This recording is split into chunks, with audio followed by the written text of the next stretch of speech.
नमस्कार, मैं जितेंद्र जैन और आप देख रहे हैं खबर समय जगत। आई नजर डालते हैं आज की कुछ ताजा तरीन खबरों पर। भोपाल भारतीय उद्यमिता विकास संस्थान EDII अहमदाबाद द्वारा राजधानी भोपाल के एक स्थानीय होटल में पत्रकार वार्ता आयोजित की गई। इस प्रेस वार्ता को संबोधित करते हुए EDII के महानिदेशक डॉक्टर सुनील शुक्ल ने मध्य प्रदेश हेतु विभिन्न उद्यमिता की परियोजना पर चर्चा करते हुए बताया कि भारतीय उद्यमिता विकास संस्थान EDII अहमदाबाद भारत सरकार के कौशल विकास और उद्यमिता मंत्रालय के उत्कृष्ट केंद्र सेंटर ऑफ एक्सीलेंस के रूप में मान्यता प्राप्त है। यह संस्था शिक्षा, अनुसंधान, प्रशिक्षण, राष्ट्रीय और अंतर्राष्ट्रीय स्तर पर उद्यमिता को बढ़ावा देने के लिए क्षेत्र में एक नेशनल रिसोर्स ऑर्गेनाइजेशन है। आगे उन्होंने पत्रकारों से चर्चा करते हुए कहा कि मध्य प्रदेश में आवंटित 4 ब्लॉकों में 7,500 से अधिक आजीविका उद्यमों को बढ़ावा दिया गया है, जिनमें आदिवासी और महिला उद्यमियों की बहुलता है। EDII मध्य प्रदेश में कई स्थानों पर हस्तशिल्प और हथकरघा क्षेत्रों में व्यापक विकास कार्य हेतु प्रयत्नशील है। इसमें चंदेरी और महेश्वर में हथकरघा, बैतूल में टेराकोटा और ग्वालियर में कालीन प्रमुख हैं। शैक्षणिक क्षेत्र में EDII DST भारत सरकार के सहयोग से विज्ञान और प्रौद्योगिकी पृष्ठभूमि के उद्यमियों को विकास करने और फैकल्टी डेवलपमेंट प्रोग्राम के माध्यम से संसाधन विकसित कर रहा है। स्टार्टअप विलेज एंटरप्रेन्योरशिप प्रोग्राम, इसमें करीब 7,500 माइक्रो एंटरप्राइजेस हम तैयार कर चुके हैं।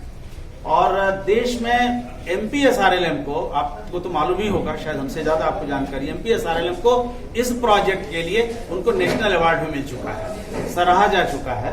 और इसमें हमारी टीम का, हमारे तरुण जी हैं, अभी डॉक्टर मैथ्यू जान है, इन लोगों का बड़ा योगदान रहा है।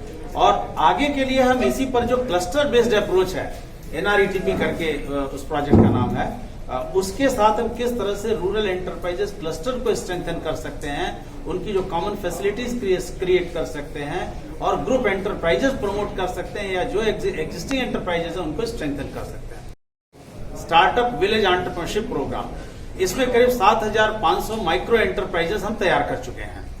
और देश में MPSRLM को, आपको तो मालूम ही होगा, शायद हमसे ज्यादा आपको जानकारी, MPSRLM को इस प्रोजेक्ट के लिए उनको नेशनल अवार्ड भी मिल चुका है, सराहा जा चुका है। और इसमें हमारी टीम का, हमारे तरुण जी हैं, अभी डॉक्टर मैथ्यू जान है, इन लोगों का बड़ा योगदान रहा है।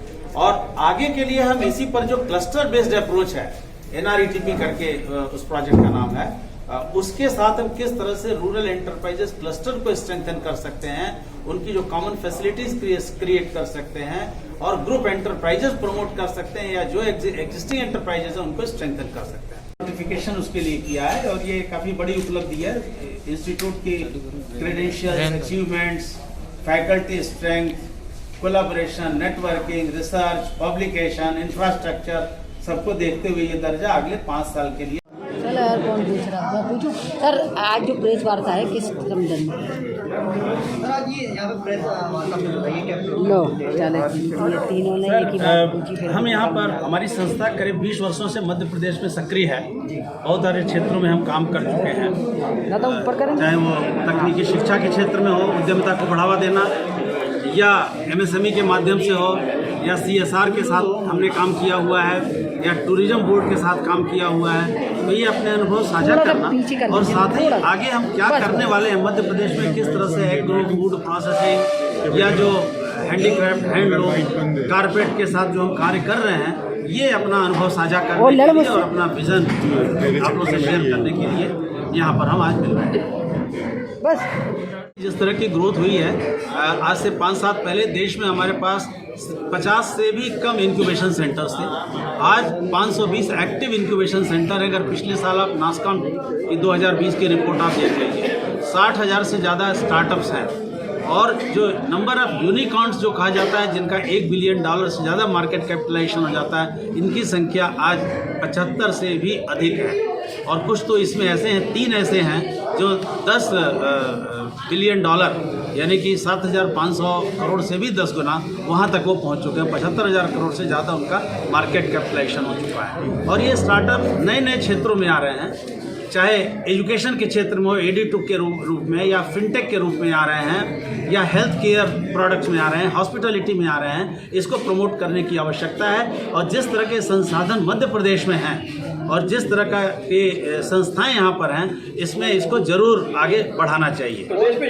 की कैपेसिटी बिल्डिंग का कार्य करते हैं, उनका विजन डॉक्यूमेंट बनवाते हैं, स्ट्रेटजी डॉक्यूमेंट बनवाते हैं, उनको बताते हैं कि आप इसका बिजनेस प्लान बना करके किस तरह से स्टार्टअप्स आप प्रमोट कर सकते हैं अपनी संस्था के द्वारा, इंक्यूबेशन सेंटर के द्वारा।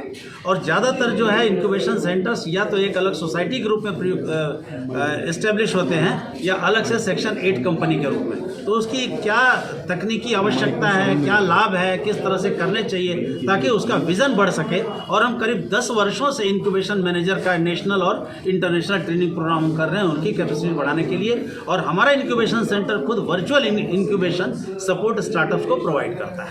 आप काफ़ी अच्छा काम कर रहे हैं, लेकिन एक देश में एक चेतना उद्यमिता और स्टार्टअप्स के बारे में आई हुई है। मध्य प्रदेश भी इसमें कंधे से कंधा मिला करके आगे बढ़ रहा है और हमारी संस्था जो है वो स्टार्टअप्स के साथ कार्य करती है। स्टार्टअप्स को जो फंड करते हैं उनके साथ कार्य करती है। स्टार्टअप को जो मैनेज करते हैं उनको ट्रेन करके उनकी कैपेसिटी बिल्डिंग करने का कार्य करती है।